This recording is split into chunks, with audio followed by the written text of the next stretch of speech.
Hi everybody, this is the Four Faces of Elvis worksheet. So letter A, Elvis Presley is a culture icon and the first important face of rock and roll on television. He was on television 9 times in 1956. I would suggest that Elvis is more famous as an icon and as a face than his music. Elvis has sold billions of dollars of music, but people seem to recall Elvis by his look. So I think that there's 4 looks or faces. Each one is represented by a different style of music. And of course, there's the genius of Elvis, is to have so much variety in his music and to be able to adapt to it visually. Number 1, he was referred to early on as the Hillbilly Kid.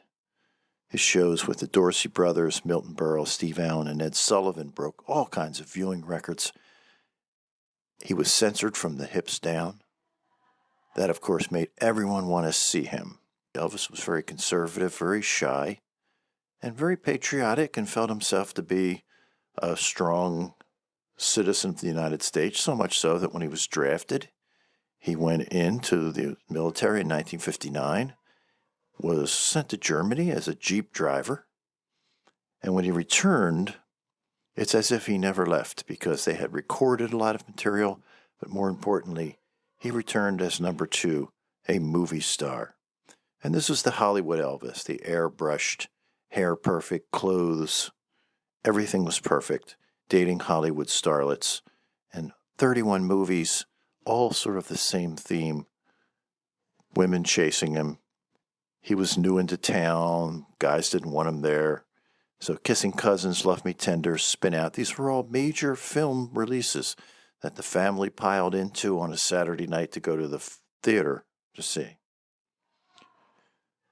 The Beatles, 1964, and the subsequent musicians that came with them, Animals, Rolling Stones, Yardbirds, and then sort of the bubblegum movement of Freddie and the Dreamers, bands like that, led to what was called the British Invasion. This pretty much wiped the R&B scene off of the commercial map for a couple years.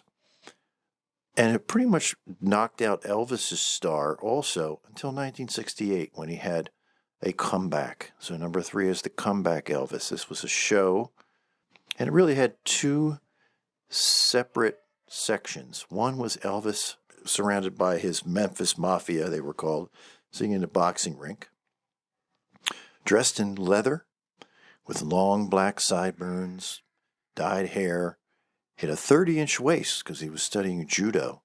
So this was the more mature Elvis. The women that were around the ring were more his age. And this was in 1968. The second half of the show was pretty much a Vegas show. So there were dancers, and he was on stage with all these dancers, and he was kind of little skits that were going on. And this led to his Las Vegas career. So number 4 is the Las Vegas Elvis. And then all the big shows from when he toured. This is the Elvis that starts out in perfect shape, a lot of judo moves, much bigger band, 8 background singers, and real big We Come to You show. Elvis is here. We come to see Elvis. Elvis doesn't come to us. The biggest thing about, of course, when Elvis did travel, where they were recorded, they made movies out of him. Aloha from Hawaii, Elvis in Concert. These have been released on DVD. And this is where Elvis began to falter because he basically was given anything he wanted. Any doctor would give him whatever he wanted. And Elvis eventually got very overweight and disassociated from everyone and was found on his bathroom floor overdosed in 1977. Letter B, the amazing statistics of Elvis. So you can read that. He sold over 1 billion records, 54 singles, 106 albums, and 6 DVD releases that have been certified gold, platinum, and now there's a diamond designation. Elvis still lives through the holograms. There are videos with bandmates that perform underneath of him. Letter C, you'll see that the names of the song and the artists of the different faces of Elvis that are connected to his music. The first two, which are called the Sun Sessions and the RCA Elvis in 56. The Sun Sessions were when Elvis was still with Sun Records, and the same year, 1956, he was sold to RCA for $35,000, and we have a different sound completely. The early stuff doesn't have any drums. It's Elvis banging on the back of a guitar. 56 Elvis, you can tell the RCA Elvis by background singers, much more of a clean studio sound he's recording in New York. Number 3, Elvis at the movies.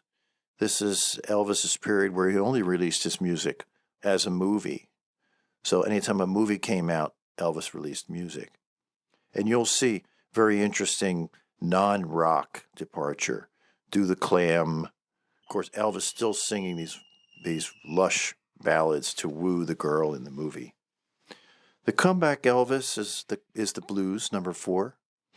Elvis was really a good blues and gospel singer. I mean, one of the greats. And in this particular phase, the comeback Elvis, he really does let his own voice evolve, particularly his blues singing voice.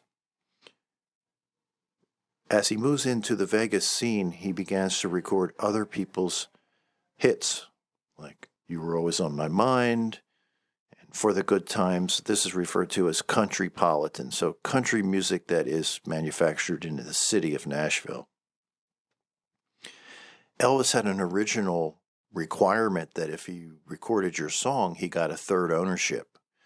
But by the time he had gotten into the 70s, there were other artists like Tom Jones and Engelbert Humperdinck that were grabbing all the good songs, so Elvis gave up that requirement and then subsequently began to get some really good songs, particularly from Mac Davis and other really good Nashville writers.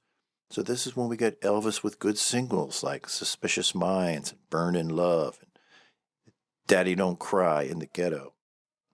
Finally, I just want to mention 7. Elvis was a really great gospel singer. Probably is what he wanted to be, what he aspired to be. His catalog of gospel music is very extensive, and he really handles it well, particularly gospel quartets. The 2 greatest books on rock and roll, Peter Guralnick has written a 2-part series on Elvis. The first one is called Last Train to Memphis, The Rise of Elvis Presley, and the second one is called Careless Love, The Fall of Elvis Presley. So there is your Elvis worksheet. Thank you very much. See you soon.